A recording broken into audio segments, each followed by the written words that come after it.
My name is Emily. I'm in my mid-30s, and for most of my adult life, I was known as the reliable one, the woman who didn't complain, didn't push, didn't take up much space. If you asked the people I worked with back then, they would have said I was steady, agreeable, and easy to manage, maybe even forgettable.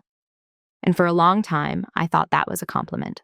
I've always been this kind of person others underestimate quietly, not because I lack ability, but because I don't announce myself. I listen more than I speak. I observe before I act. I don't fight for attention. That calm has often been mistaken for compliance, and my patience confused with a lack of limits. This story isn't dramatic in the way people expect. There's no shouting match, no explosive resignation, no villain monologue. It's about what happens slowly, invisibly, inside a person who keeps telling herself to be grateful, to endure, to wait just a little longer. It's about the cost of staying silent when silence feels safer than change. For years, I stayed at a job that broke me because I was afraid to leave. Afraid of being seen as ungrateful. Afraid of instability. Afraid that the discomfort I knew was somehow better than the uncertainty I didn't. I told myself that fear was practical, that endurance was maturity. I didn't realize how much that fear was quietly taking from me. This is not a revenge story. I'm not here to expose anyone or to dramatize harm. What I want to offer is honesty, the kind that doesn't flatter the storyteller. I made choices that kept me small. I ignored signals that were clear in hindsight. I accepted versions of myself that were easier for others to live with, but harder for me to recognize in the mirror. The emotional journey you're about to hear is subtle. It moves through normalization, self-doubt, rationalization, and eventually clarity. Not the loud kind of clarity that arrives with anger, but the quiet kind that settles when you finally see the pattern as a whole. When you understand that fear cost me more than quitting ever would. If you've ever felt invisible at work, if you've ever told yourself, this is just how it is, or if you've ever stayed somewhere long after it stopped being safe for your sense of self, this story may feel familiar. I'm not offering advice or a blueprint, just a lived experience told without exaggeration, without bitterness, and without pretending I understood everything while it was happening. So let me ask you gently, before we begin, have you ever confused endurance with strength? To them, I was dependable. That was the word that followed my name most often, usually said in passing, usually without looking at me directly. Emily will handle it. Emily is solid. Emily doesn't mind. Dependable is a comfortable label for everyone except the person wearing it. In meetings, I was the one people talked around, not to. My ideas were often absorbed into the room without attribution, repeated later by someone louder, someone more visible. No one did it maliciously. That's the part that made it harder to name. It was just the current of the room, and I had learned how to float quietly in it. I wasn't the youngest, and I wasn't the most senior. I sat in that middle space where expectations are high and recognition is optional. I knew the systems better than most people. I remembered deadlines no one else tracked. I noticed when processes broke before they became emergencies. When something went wrong, I was called in calmly, like a utility.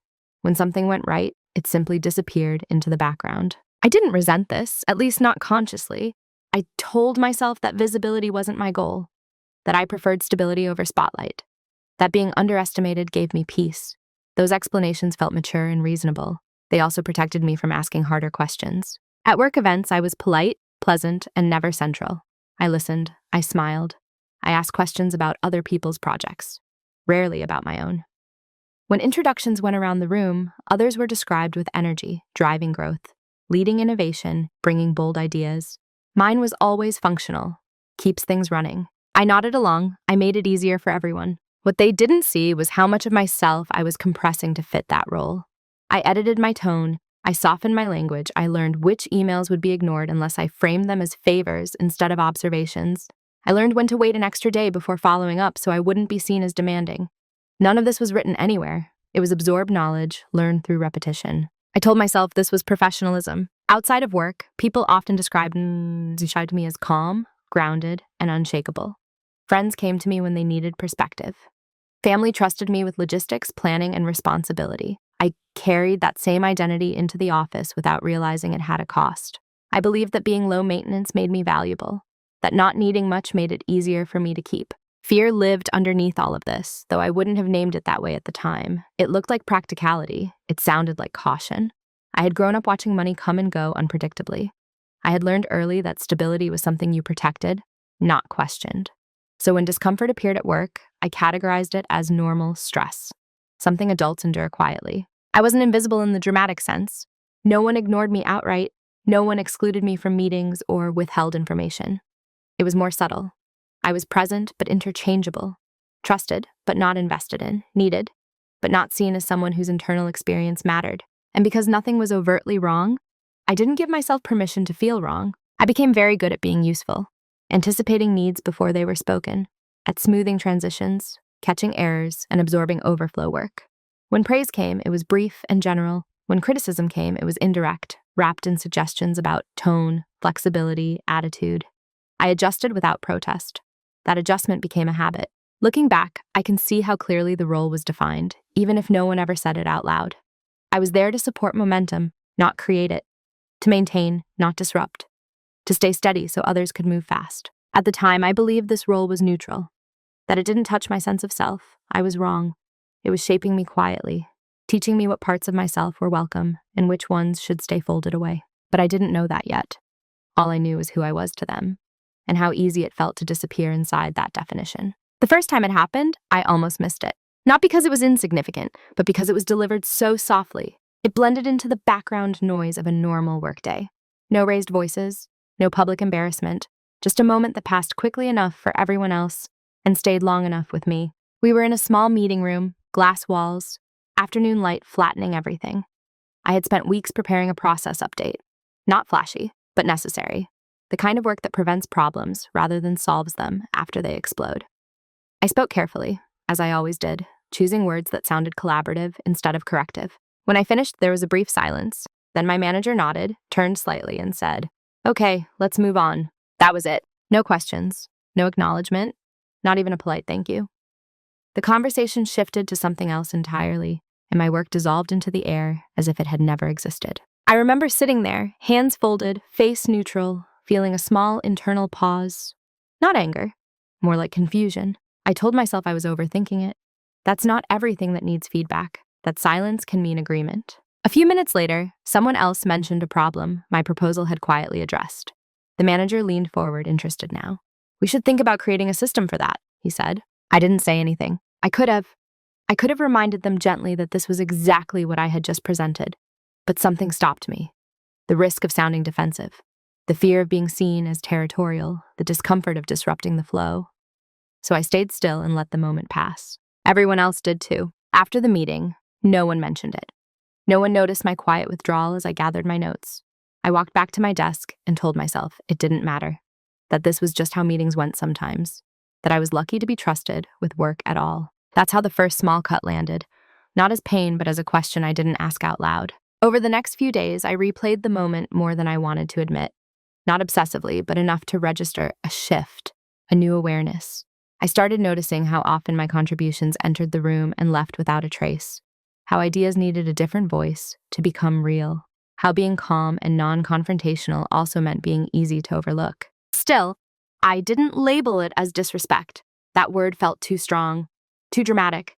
I believed disrespect was obvious. Loud interruptions, dismissive comments, clear exclusions. This wasn't that. This was subtle, almost elegant in its deniability. And because it was deniable, I denied it too. I adjusted instead. I refined my presentations, made them shorter, more polished. I anticipated objections that were never voiced. I learned to present solutions as questions, so they wouldn't sound like challenges. I tried to fit my contributions into the rhythm of the room rather than asking the room to slow down. No one asked me to do this. I volunteered the adjustment, thinking it would help.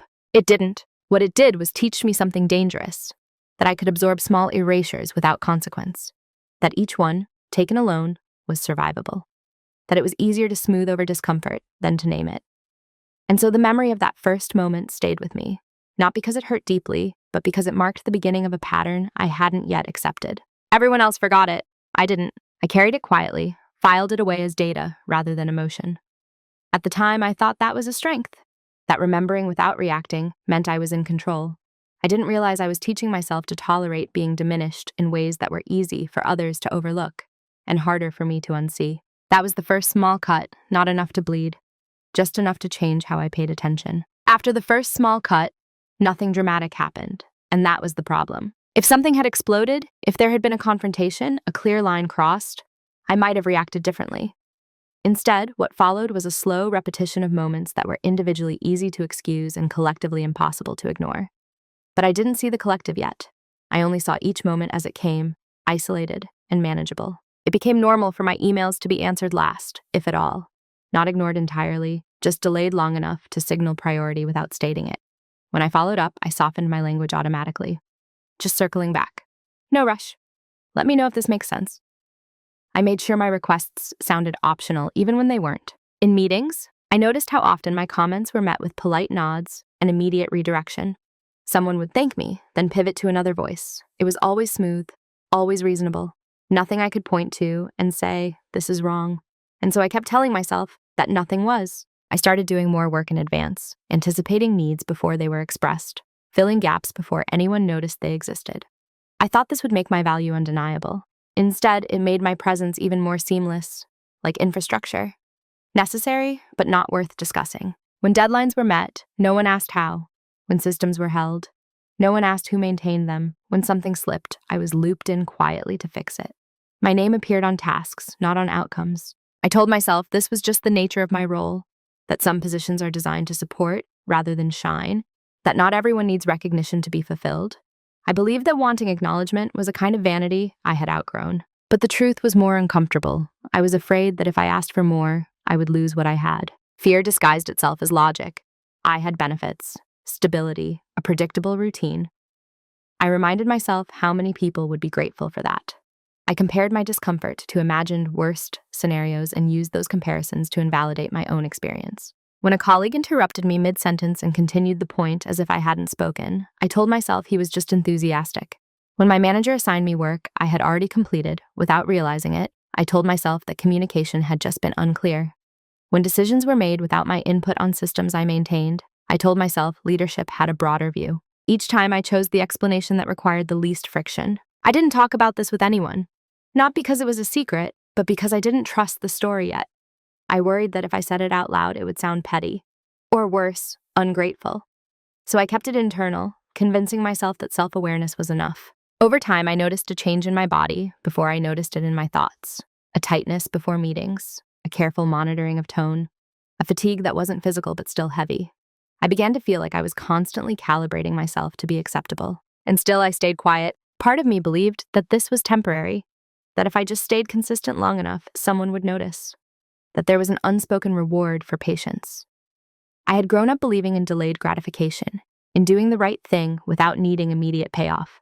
I applied that belief here, even as the delay stretched on. Another part of me feared that speaking up would expose how little leverage I had. What if I voiced concerns and nothing changed? What if the silence after that was louder than the one before? It felt safer to manage disappointment privately than to risk public confirmation that my experience didn't matter. So I normalized it. I built routines around being overlooked. I learned how to feel proud of invisible work. I convinced myself that emotional neutrality was professionalism, that adaptation was resilience. I didn't realize I was slowly shrinking my own expectations. By the time I noticed how tired I felt, how muted my internal voice had become, the pattern was already well established. Disrespect didn't arrive as a single event. It arrived as a climate. And like any climate, it shaped me quietly, daily, until I forgot what the weather used to feel like. I thought I was being practical. I thought I was being mature. I didn't see yet that I was participating in my own erasure, one reasonable excuse at a time. There was a moment, quiet, unremarkable on the surface, when I finally understood the role I had been assigned. It wasn't announced. No one sat me down or spelled it out. It revealed itself through repetition, through the kinds of requests that came my way and the ones that didn't, through the assumptions people made about my availability, my flexibility, and my emotional bandwidth. I was the one they came to when something needed to be fixed discreetly. When a process broke, they didn't want attention drawn to it. When a deadline slipped and someone needed help catching up without making noise. My name was passed along in private messages, not in meetings. Emily can take care of this. She's good at this kind of thing. She won't make it a big deal. And they were right. I didn't. I had become the reliable constant in a system that rewarded visibility over consistency. Others were encouraged to experiment, to lead, to stretch. I was encouraged to stabilize, to hold things together, to be the safety net beneath risks I was never invited to take myself. What struck me once I saw it was how little curiosity there was about my ambitions. No one asked where I wanted to go. No one checked whether the work I was doing aligned with my strengths or interests. My value had been defined early, and everything after that reinforced the definition. I didn't push back because the role came with praise, just enough to keep me compliant. Compliments about being easy to work with, about being dependable, about having a good attitude. These were framed as strengths, and I accepted them as such without asking what they cost me. The role also came with an unspoken expectation: emotional containment.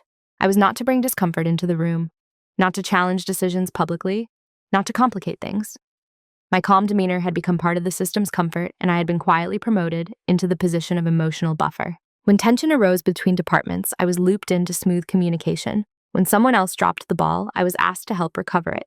When leadership needed reassurance that things were under control, they looked to me, not for vision, but for stability. I started to notice how differently others were treated, how mistakes made by louder, more assertive colleagues were framed as learning experiences, while mine, rare as they were treated as anomalies to be corrected quickly and quietly, how assertiveness in others was interpreted as leadership, while in me it risked being seen as friction. Once I saw this, I couldn't unsee it. I realized that I had been rewarded not for my full capacity, but for my restraint, for knowing when not to speak, for absorbing pressure without deflecting it outward.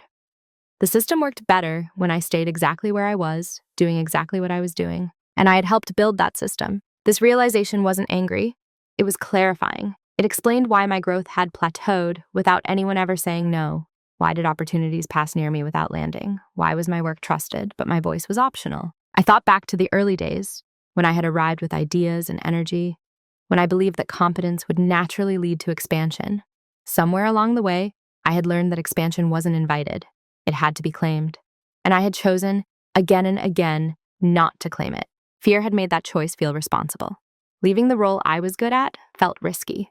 Speaking up felt like destabilizing something that paid my bills and justified my presence. So I stayed useful. I stayed invisible. I stayed quiet. Understanding the role didn't immediately change my behavior, but it changed how I interpreted everything that followed. I stopped asking why I am overlooked and started asking what this system needs me to be. The answer was clear, and for the first time I wondered, not angrily but honestly, what it was costing me to keep fulfilling that need.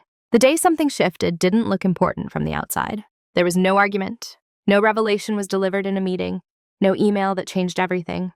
It was an ordinary day, structured like all the others, and that's what made the shift so unmistakable once it happened. I was sitting at my desk early, before most people arrived.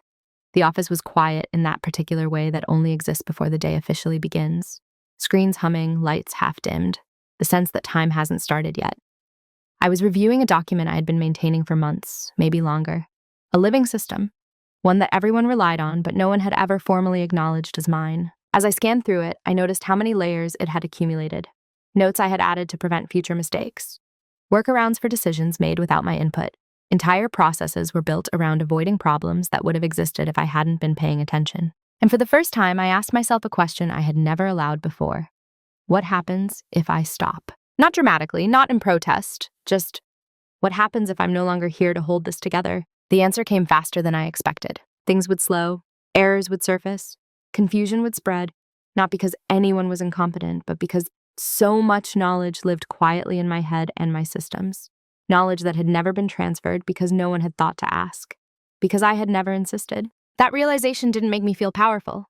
It made me feel strangely calm. I saw with a clarity that surprised me that my fear had been misplaced. I had been afraid of being expendable, but I had made myself indispensable in the wrong way.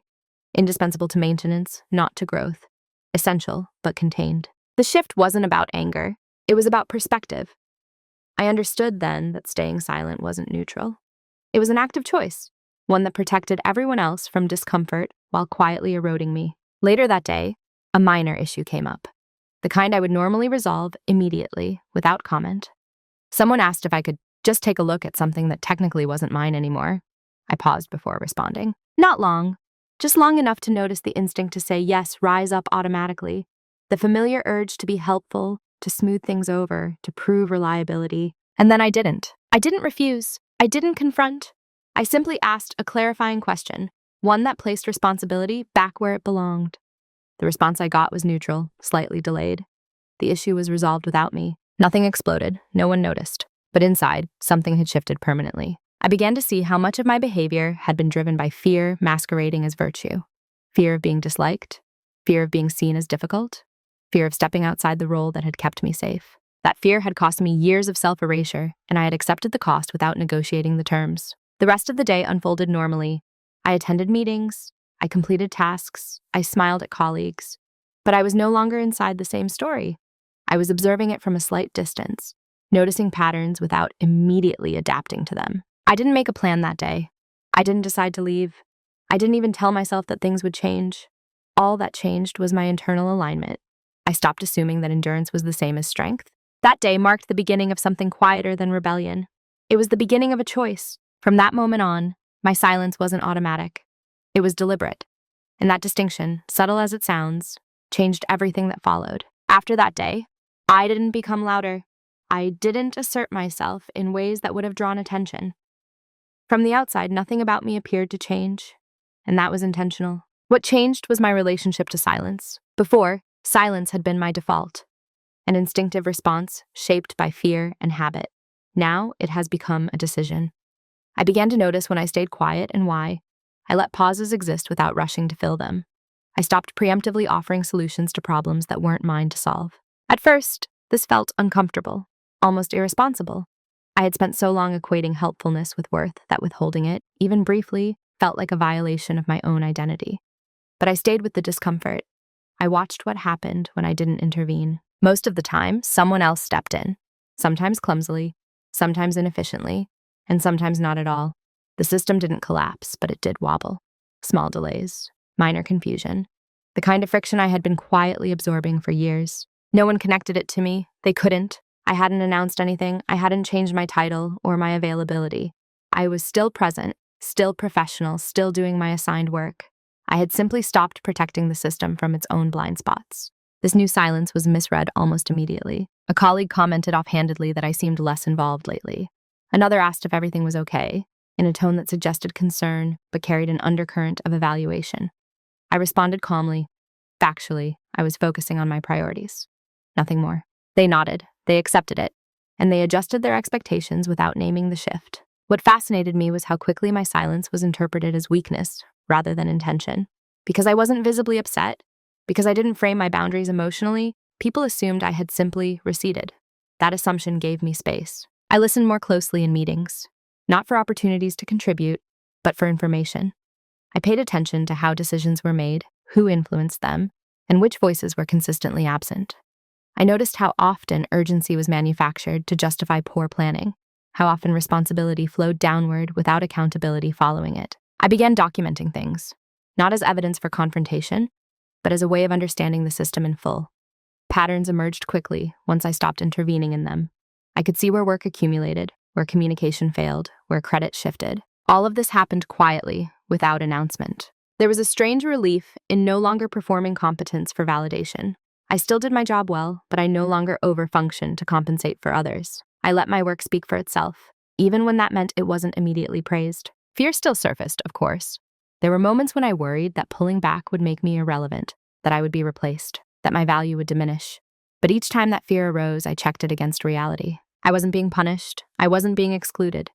If anything, people seemed slightly unsettled, unsure how to place me now that I wasn't always smoothing edges. That unsettled feeling wasn't directed at me. It was directed at the absence of something they had come to rely on without acknowledging. I realized then that silence, when chosen consciously, has a different weight. It creates space, it invites projection, and it allows you to see how others respond when you stop carrying what was never meant to be yours alone. I didn't correct misunderstandings. I didn't clarify my intentions. I let people believe what they needed to believe. That restraint wasn't passive, it was protective. For the first time, I wasn't trying to be seen or unseen. I was simply present on my own terms. And while no one noticed this shift directly, it set the stage for everything that came next. What they never noticed was how much space their assumptions gave me. They assumed my quiet meant disengagement, that my reduced visibility meant a lack of ambition. That was because I wasn't asserting myself publicly, and I wasn't moving privately. Those assumptions were comfortable for them, and incredibly useful for me. While others filled meetings with opinions, I paid attention to outcomes. I watched which initiatives received resources and which ones stalled. I noticed how often decisions were revisited, reframed, or quietly reversed without acknowledgement. Patterns became clear once I stopped participating emotionally. I began to learn the organization the way you learn a city, not by the map they give you, but by walking its side streets. I tracked informal power, not titles. The person people deferred to when things went wrong.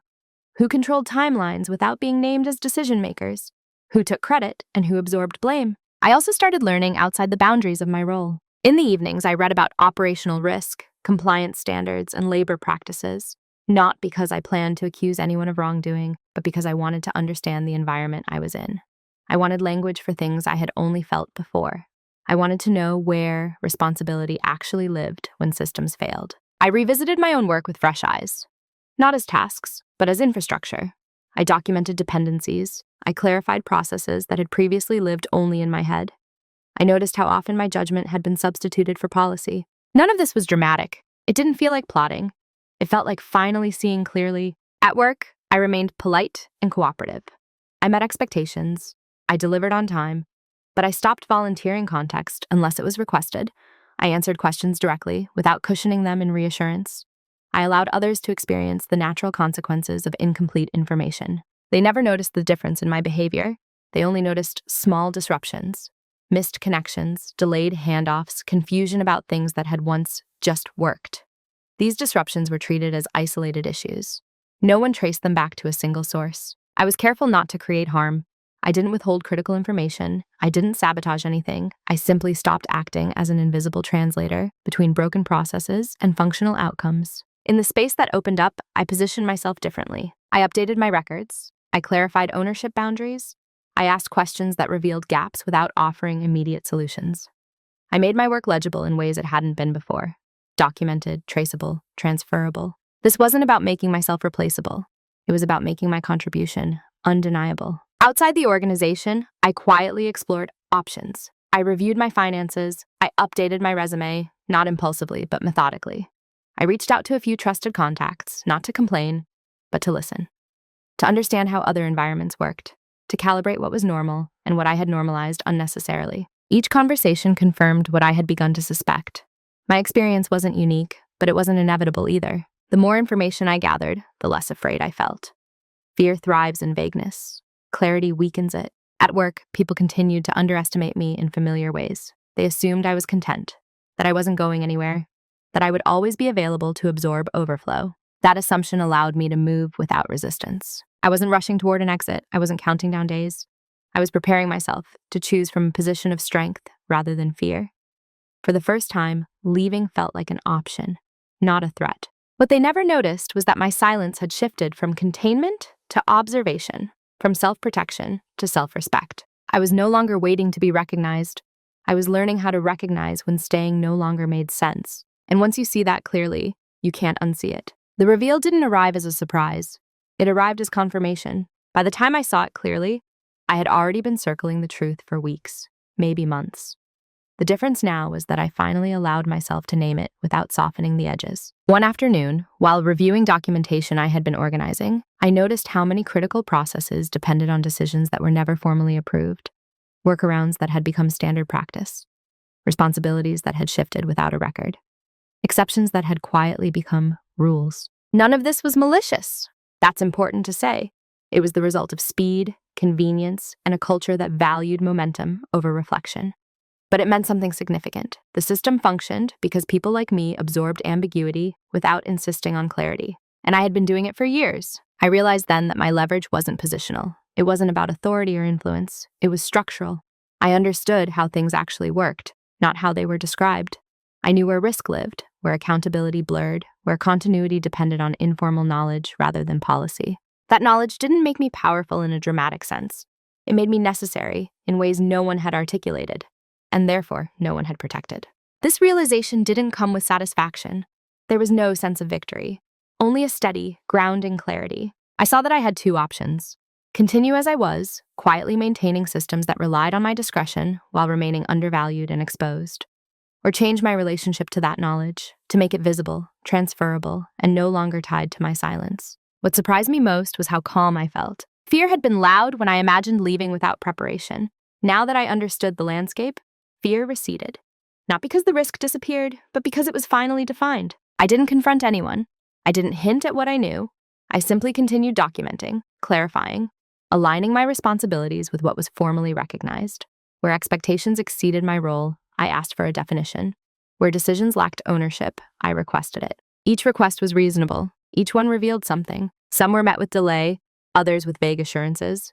a few with quiet resistance, but none were dismissed outright. The system adjusted just enough to keep moving, without addressing the underlying dependency it had on invisible labor. That was the reveal. I understood then that the organization didn't know how much it relied on people like me because it had never needed to ask. Our silence had been efficient.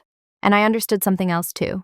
Staying silent indefinitely would mean continuing to subsidize a structure that would never fully see me. There was no bitterness in that realization, just honesty. I reviewed my options again, this time without urgency. I wasn't trapped. I wasn't desperate. I had time, information, and the ability to choose. The leverage wasn't about holding anything hostage. It was about knowing that I could step away without collapse, and that my absence would reveal truths my presence had been concealing. That knowledge didn't make me reckless. It made me careful. I began planning not for impact, but for alignment. I asked myself what kind of work I wanted to do and under what conditions. What kind of environment would I no longer accept? What fears I was willing to outgrow. The reveal wasn't something I shared. It was something I carried quietly, like a compass. It didn't tell me where to go. It told me where I was. And once you know that, pretending otherwise becomes impossible. The decision didn't arrive as a single moment of courage. It arrived as a narrowing. Once I had clarity, the number of choices actually expanded, and then, slowly, contracted again. I could stay and renegotiate. I could push for recognition, formal authority, and a redefinition of my role. I could continue quietly, armed now with knowledge, using it to protect myself better than before. Or I could leave. Each option had logic behind it. Staying felt safer on paper. I knew the systems. I knew the people. I knew how to move without friction. Leaving meant uncertainty, new dynamics, new risks, the possibility of being misunderstood all over again. For a while, I didn't choose. I let the options exist without forcing a conclusion. I wanted to be sure that whatever I did next wasn't a reaction. I had reacted enough in my life, usually by adapting myself smaller. What finally made the decision unavoidable wasn't another act of disrespect. It was something quieter. I was asked to take responsibility for an outcome without being given authority over the process. Again, the request was framed politely, almost casually. We'll need you to make sure this lands. No mention of decision-making power, no acknowledgement of scope. I listened, I nodded, I asked a few clarifying questions. And as I did, I felt something close, not fear, not anger, but recognition. This was the role reasserting itself. The system is correcting for my recent boundaries by pulling me back into familiar shape. In that moment, I understood that staying would require constant resistance, that any progress I made toward visibility would have to be defended repeatedly, that the system would always prefer me quiet, capable, and contained. I went home that evening and sat with that understanding. I didn't dramatize it. I didn't catastrophize. I simply asked myself one question. Do I want to keep proving my worth to a structure that only recognizes it when it's invisible? The answer came without emotion. No, leaving wasn't an act of defiance. It was an act of alignment. I reviewed my finances again. I reviewed my options. I'd looked at the timeline realistically. I wasn't running away. I was choosing toward something else, even if I didn't yet know exactly what that was. The irreversible part of the decision wasn't submitting a resignation, it was internal. I stopped imagining a future where staying made sense. Once that door closed in my mind, everything else followed naturally. I didn't announce my intentions. I didn't seek reassurance. I moved quietly, deliberately. Fear still whispered. About instability, about regret, about whether I was overreacting. But fear no longer had the authority to decide for me. I understood then what fear had cost me over the years. Not just opportunities, but self-trust. It had taught me to doubt my own thresholds, to normalize discomfort, to stay longer than necessary. Fear cost me more than quitting ever would. That realization didn't make leaving easy, but it made staying impossible. From that point on, every action I took was shaped by that choice. Even before anyone else knew it had been made. Once the decision was made, everything became quieter. Not externally. I still showed up, still participated, still met expectations. But internally, there was no more debate.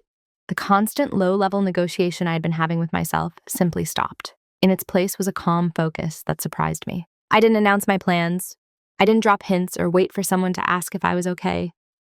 I understood now that visibility, when misaligned, invites interference. So I moved in silence. I organized my responsibilities carefully. I made sure my documentation was complete, accurate, and accessible. Not to prove anything, but to ensure continuity. I clarified the deliverables. I aligned timelines. Where processes depended on my discretion, I formalized them. Where knowledge lived only in my head, I transferred it deliberately. This wasn't generosity, it was integrity. I wanted to leave without creating chaos, without validating the narrative that I was essential only because I had hoarded information.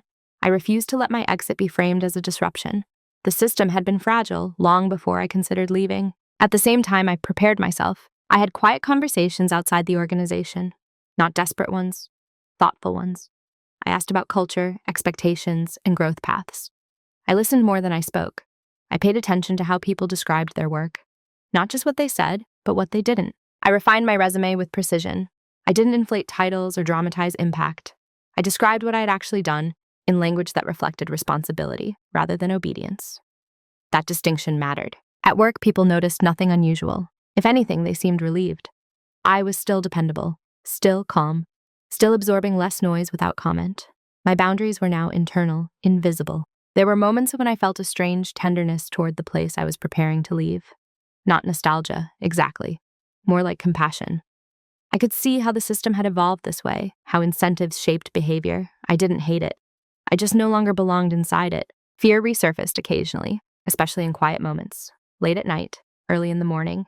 Questions about timing, about risk, about whether I should wait just a little longer. But fear no longer felt like a command. It felt like information, something to be acknowledged, not obeyed. I also noticed how differently I moved now. I spoke less, but with more intention. I no longer softened observations to make them easier to hear. I stated facts and let them land. That alone shifted dynamics, even if no one named it. No one noticed because no one was looking. That invisibility, once painful, now worked in my favor. It gave me space to act without commentary, to choose without negotiation. I didn't rush the timeline. I respected my own need for stability, even as I prepared to leave it. This wasn't about escape, it was about transition. The irony wasn't lost on me. The same qualities that had made me easy to overlook, patience, restraint, consistency, now made it possible for me to exit cleanly. By the time the final pieces were in place, the decision felt less like a leap and more like a step I had been walking toward all along. And still no one noticed. The consequences didn't arrive all at once. They arrived in fragments. At first it was small things. A missed handoff, a delay that couldn't quite be explained, a meeting that ran longer than usual because someone realized mid-conversation that a detail was missing. One I would normally have anticipated and resolved quietly beforehand. No one mentioned my name, not yet. I noticed the shift before anyone else did because I had lived inside the system long enough to feel when it lost balance. It was like removing a small but essential weight from a structure that had learned to rely on counterpressure. Nothing collapsed, but things stopped aligning automatically. Questions began circulating more often, not directed at me, around me. People asked each other things they used to ask me. They CC'd more stakeholders, added more meetings, and escalated issues that once would have been handled in minutes. There was a subtle change in tone, too, a faint edge of irritation, not at any individual, but at the friction itself. Work that had once felt smooth now required effort. I stayed steady. I answered what was asked of me within the scope of my role. I didn't step in to preempt confusion. I didn't volunteer solutions to problems that hadn't been assigned to me. This wasn't punishment. It was consistency. A manager commented in passing that things felt less streamlined lately. Another joked that they needed to find the missing glue. The language was casual, but the sentiment was real. Something had shifted, and no one could quite name it. I watched all of this with a strange mix of distance and familiarity. This was the system learning what my silence had once concealed, not through accusation or exposure, but through experience. What struck me most was how no one framed the issue as structural. Each problem was treated as isolated, a communication gap here, a planning oversight there.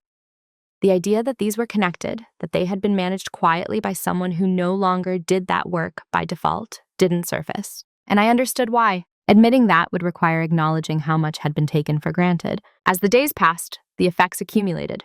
Small inefficiencies multiplied, decisions took longer, follow-ups increased. There was more visible effort for the same results. Still, no one came to me directly to ask what had changed. That too was revealing. The system was more comfortable struggling collectively than confronting the possibility that it had depended too heavily on invisible labor.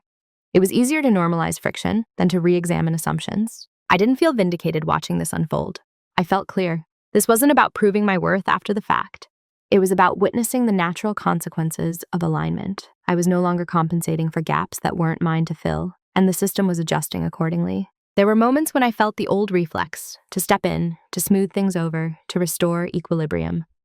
Those habits don't disappear overnight. But each time I paused, I reminded myself why I had chosen differently. I wasn't withdrawing out of resentment. I was honoring boundaries I should have set long ago. By the time people began to sense that something was truly off, not just temporarily inconvenient, the realization was still diffuse. No one connected it to a person, only to a feeling that things were harder than they used to be. And that was enough to signal that the consequences had begun. By the time the concern became visible, it was already too late to fix it in the way they wanted. The shift had moved beyond minor friction. What had once been background noise was now interrupting momentum. Projects stalled, decisions looped. People began asking the same questions repeatedly, unaware they were retracing steps that had once been quietly guided. This was when the tone changed. Meetings multiplied, roles were revisited. There was talk of process optimization, of realignment, words that signaled discomfort without admitting cause. I watched as leadership searched for solutions that didn't require reflection.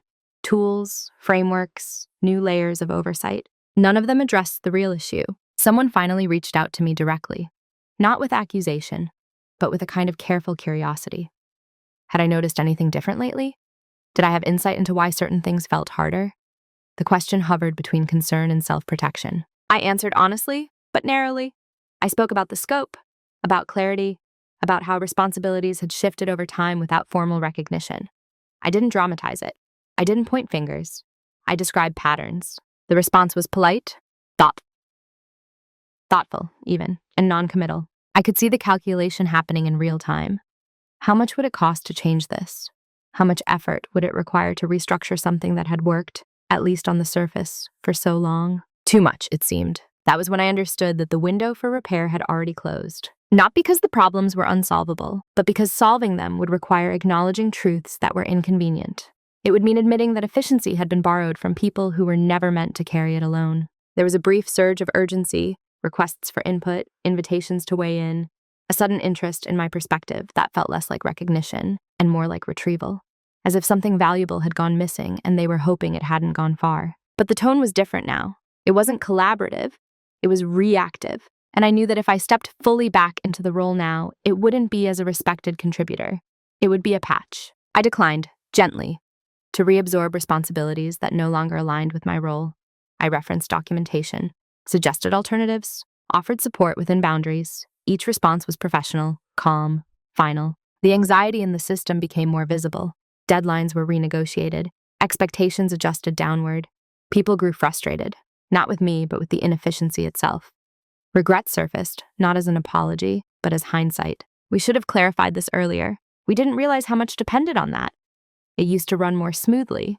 Yes, it did. What they didn't say, but I felt clearly, was that we assumed you would always be there. By then, my decision had settled into something unmovable. Not because I was stubborn, but because I could see that staying would mean re-entering the same cycle under a different name. Temporary recognition followed by gradual erasure. I didn't feel triumphant. I felt resolved. Too late doesn't always mean impossible. Sometimes it means the cost of fixing something is higher than the system is willing to pay. And when that's the case, the most honest choice is to step away. The panic passed eventually, replaced by adjustment. The organization didn't collapse. It adapted. More slowly, more visibly, with more effort. And I watched that adaptation from a distance, knowing that my presence had once made it unnecessary, and my absence had made it unavoidable. The conversation happened in a small room with the door closed and the lights too bright. There was no raised voice, no dramatic pause, just a meeting placed on my calendar with a neutral subject line and a sense of inevitability attached to it. By then, my resignation was already submitted. The decision had been made. What remained was formality. My manager sat across from me, hands folded, posture careful. The tone was measured, almost gentle. This wasn't an interrogation. It was an attempt at understanding, perhaps even containment. "I want to understand what led you here," he said. I believed him, and that made it easier to be honest without being emotional. I didn't list grievances. I didn't recount every moment of being overlooked. I didn't describe how tired I had been. None of that would have been useful. Instead, I spoke about alignment, about how my responsibilities had expanded without structure, about how expectations had grown without authority, about how silence had been mistaken for consent. I spoke slowly, calmly. I didn't rush to fill the space when he paused. I let the words sit between us. He listened, nodded, asked clarifying questions. There was no defensiveness, no denial. And yet, I could tell that what I was saying didn't quite fit into the framework he was used to. It wasn't an accusation he could respond to. It was a description of a system he had participated in without fully seeing. At one point, he said, "I didn't realize you felt this way." I believed that too. That was the hardest part. Not that he had known and ignored it, but that the structure itself made my experience easy to miss. My quiet had been convenient.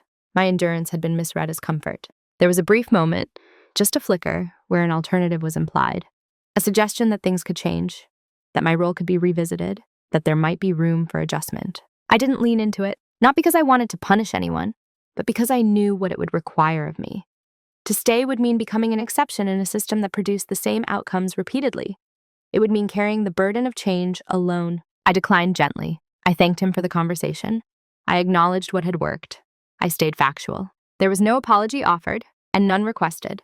Just a mutual recognition that something had been missed, and that recognition had arrived too late to alter the course. When I left the room, I didn't feel drained. I felt light.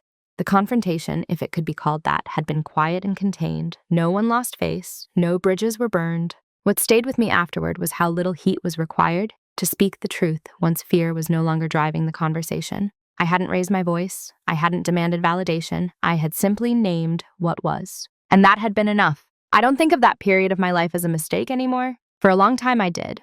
I thought of it as wasted time, misplaced loyalty, fear dressed up as responsibility.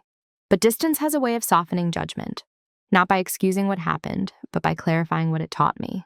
Who I am now was shaped by who I was then. I'm still calm, still observant, still measured in how I move through the world. Those traits didn't disappear when I left. What changed is how I relate to them. They are no longer tools for self-erasure. They are choices. I no longer confuse being easy with being valuable. I no longer assume that harmony requires my silence. I understand now that systems reveal their values through what they reward, not what they praise. And I pay attention accordingly. In my current work, I ask questions early. Not aggressively, just clearly. I define boundaries before they're tested. I don't wait for discomfort to accumulate before I name it. And when something feels misaligned, I trust that feeling enough to examine it rather than dismiss it. Fear still exists. It always will, but it no longer gets the final say. I've learned that staying can be just as brave as leaving, and that bravery isn't measured by endurance alone. Sometimes it's measured by the willingness to disappoint expectations that were never fair to begin with. What surprises me most is how little resentment I carry. I don't feel wronged. I feel informed. I can see how easily good intentions and unexamined habits create environments where people like me disappear in plain sight. I also see my own role in that. How often I chose comfort over clarity. How often I made myself small to stay safe. That understanding doesn't make me ashamed. It makes me careful, in the best way. I'm more visible now, not because I demand attention, but because I no longer hide my thinking. I speak when it matters. I pause when it doesn't. I don't rush to prove myself. And perhaps most importantly, I don't stay where my presence is only valued when it's silent. That boundary has become non-negotiable. The version of me who stayed for so long wasn't weak. She was afraid, and fear cost her more than quitting ever would. But she was also learning, quietly, imperfectly, what she would eventually need to know. I carry that version of myself with compassion, not as a warning, but as a reminder of how far I've come. If there's one truth this story keeps returning to, it's this. Silence has a cost. Not the dramatic kind that shows up immediately, but the quiet kind that compounds over time. The kind you don't notice until you look back and realize how much of yourself you've negotiated away in the name of stability. I stayed at a job that broke me because I was afraid to leave, afraid of uncertainty, afraid of regret, afraid that wanting more meant I was ungrateful for what I had. That fear felt responsible, mature, rational. It wasn't. Fear didn't protect me. It delayed clarity. It taught me to normalize discomfort instead of interrogating it. It kept me investing energy into a system that benefited from my silence without ever intending to change it. And the hardest part to accept was this. No one was coming to save me from that. Not because people were cruel, but because systems adapt to what we tolerate. They don't correct themselves out of fairness. They respond to pressure, visibility, and boundaries. When those are absent, the system assumes everything is working. My quiet didn't make me noble. It made me convenient. Leaving wasn't an act of rebellion. It was an act of self-respect. And it didn't require anger, exposure, or revenge.